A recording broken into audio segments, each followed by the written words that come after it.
David, can I just talk to you right now? I'm a reporter to Steve, we've been trying to talk to you for weeks about Mr. Deepfakes and your role in it and why you do what you do. We just want to talk to you about why you do it. Why are you doing this? Why are you doing this? Here's how we found a key figure behind one of the biggest non-consensual porn websites in the world. This is the story of a months-long investigation into Mr. Deepfakes, a website hosting tens of thousands of pornographic videos that use the faces of celebrities without their consent. Mr. Deepfakes was launched in 2018 and has successfully concealed the identity of who controlled the platform. Until now. Meet David Doe. Bellingcat, in collaboration with Tjekdet, Politiken, and the Canadian Broadcasting Corporation, uncovered a digital trail that leads back to an administrator of the website. We identified this individual by cross-referencing data from massive credential leaks, which are publicly available online. Key to our findings was a series of burner emails, repeated usernames, unique passwords, and IP addresses. Get a photo of someone, insert their face into hardcore porn, and upload it for all to see. That's how Mr. Deepfakes operates. AI technology can be used to generate explicit deepfake content of anyone with a single photo. Anyone can use it, and anyone can become a victim. Mr. Deepfakes was the most popular site for deepfakes, visited millions of times every month. It hosted almost 70,000 explicit videos, which had collectively been viewed more than 2.2 billion times. As we prepared to publish our findings, Mr. Deepfakes was shut down. Actress Scarlett Johansson, singer Taylor Swift, and U.S. politician Alexandria Ocasio-Cortez. These are just some of the high-profile victims whose faces have been used in AI-generated pornographic content. But the same technology is being used on people who are not in the public eye. Research shows that 99% of deepfake victims are women.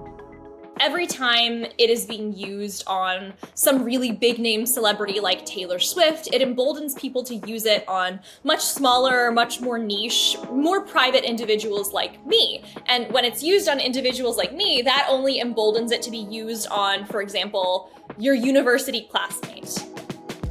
I've talked to mental health professionals who work with rape and trauma survivors, and they analogize it to a woman who is sexually assaulted while unconscious or drugged, and it's filmed, and then they have to watch it later. They have no memory of this happening to them, but the simple act of watching it is deeply traumatic, and that's what this technology manufactures. This is sexual violence, and it's as harmful as any other form of sexual violence, in our opinion.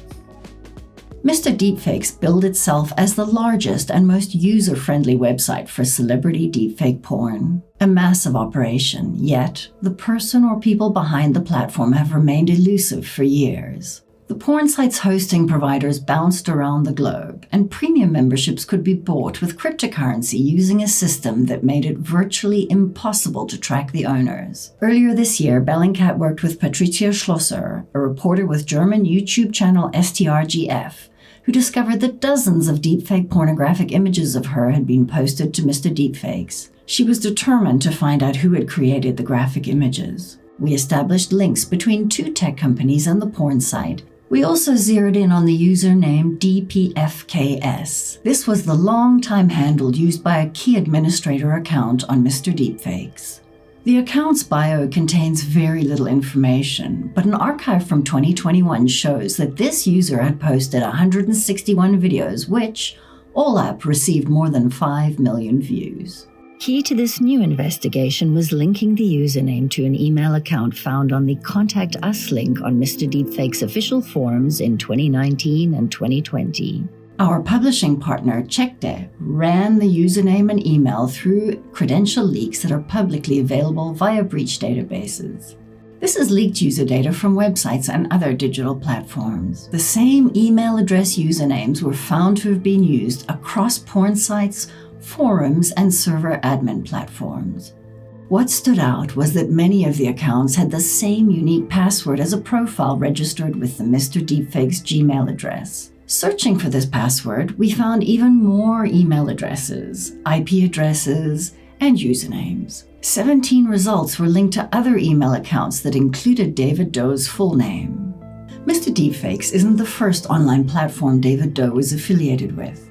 In the late 2000s, while studying at university, he set up a forum for wares, which is pirated content. Doe's personal Hotmail address, which included his full name, was visible in the source code as an admin contact for the website. The profile page for D. Doe also listed Doe's date of birth, which we confirmed through public records. In the data breaches, we found various aliases linked to Doe or the Mr. Deepfakes Gmail address that were actively posting in online forums. Some of the discussions were consistent with back-end issues encountered when running a large website: storage solutions, ticket system failures, and the outsourcing of website development work. Other aliases linked to Doe or the Mr. Deepfakes Gmail address inquired about the best countries to form an offshore company, solicited offshore services, and expressed concern about Know Your Customer checks. These are used by the banking sector to confirm the identity of customers. One post said a Canadian citizen was looking for a company set up for an adult niche website that focuses on privacy. One of the usernames that could be linked to the Gmail address was AZ Enrico. This alias appears to consist of a known abbreviation for Asian and the Spanish word for rich, or sometimes sexy. We found that in 2009, AZ Enrico posted on a forum to ask for advice about fixing headlights for a car in Canada, a 2006 Mitsubishi Lancer Rally Art. In another thread on the same forum, AZ Enrico uploaded several images of the car. One of these images was archived and contained metadata that indicated it was captured on a Sony Ericsson K850i. On a separate forum, AZ Enrico said he had this same model phone and asked about troubleshooting the device. This forum post could be directly linked to David Doe via his personal Hotmail address and a reused password we found in the data breaches. And the car? The CBC checked the public records and confirmed that Doe's father is the registered owner of a red 2006 Mitsubishi Lancer Rally Art. While Doe's parents' house is blurred on Google Maps, the car is visible in the driveway in 2 images from 2009. We found a since-deleted 2018 forum post where the user DPFKS wrote that MrDeepFakes.com was formerly DPFKS.com. This now defunct domain also hosted deepfake content and tutorials and shared Google Analytics tags and back-end software with MrDeepFakes.com. DPFKS's earliest contributions to Mr. Deepfakes forums focused on creating doctored videos of celebrities. We found posts about a deepfake of a video game streamer called Pokimane. Another target was the American politician Alexandria Ocasio-Cortez. DPFKS shared a folder containing thousands of images of her face that could be used to create deepfake pornography. Who is behind Mr. Deepfakes has been the subject of media interest since the website launched in early 2018. The owner of one of the internet's most popular deepfake pornography websites agreed to speak with us under the condition that we distort his voice. Hey, this is Adam. Yeah, I'm here. In October 2021, CBS News broadcast an interview with a man who claimed to be the owner of Mr. Deepfakes. A year later, a man claiming to be the owner of Mr. Deepfakes spoke anonymously to the BBC. In February 2024, Laurie Seagull from Mostly Human Media said she was going to investigate Mr. Deepfakes. This was followed by reports from the Netherlands, Denmark, and Germany.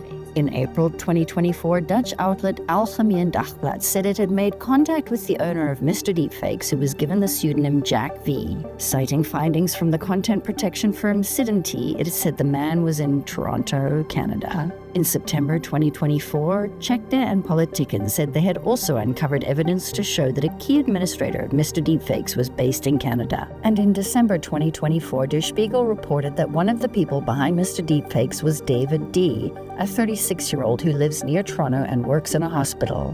The newspaper said he did not respond to its queries and chose not to publish his full identity. Doe has never publicly acknowledged operating Mr. Deepfakes, but a single email address published by the site formed the basis of an online trail that led to a series of usernames, passwords, and other email accounts that overlap with his personal and professional data since 2008. David Doe is a 36-year-old Canadian citizen working as a hospital pharmacist. Based on open source information, he appears to live an unassuming and respectable life in the suburbs outside of Toronto. He has a well-paying job and drives a new Tesla.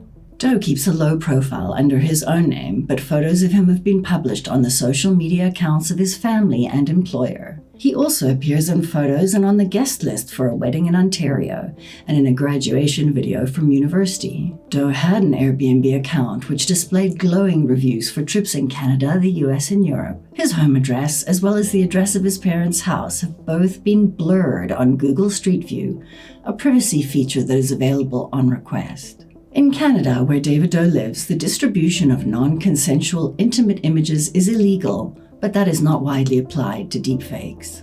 In the US, Congress last month passed the Take It Down Act, which criminalizes the distribution of non-consensual deepfake pornography at the federal level. President Donald Trump is expected to sign the bill into law. Bellingcat and our publishing partner sent multiple interview requests to David Doe but received no reply at the time of publication. The CBC also hand-delivered correspondence to Doe setting out the findings of this investigation. He declined to comment. Shortly after this, Doe's Facebook page and the social media accounts of some of his family members were removed. He then traveled to Portugal with his family, according to Airbnb reviews we found. A couple of days before publication of our investigation, the Mr. Deepfake site was finally shut down. After Doe had returned to Canada, the CBC approached him again. He refused to comment about his involvement with the website. Read more on Bellingcat.com.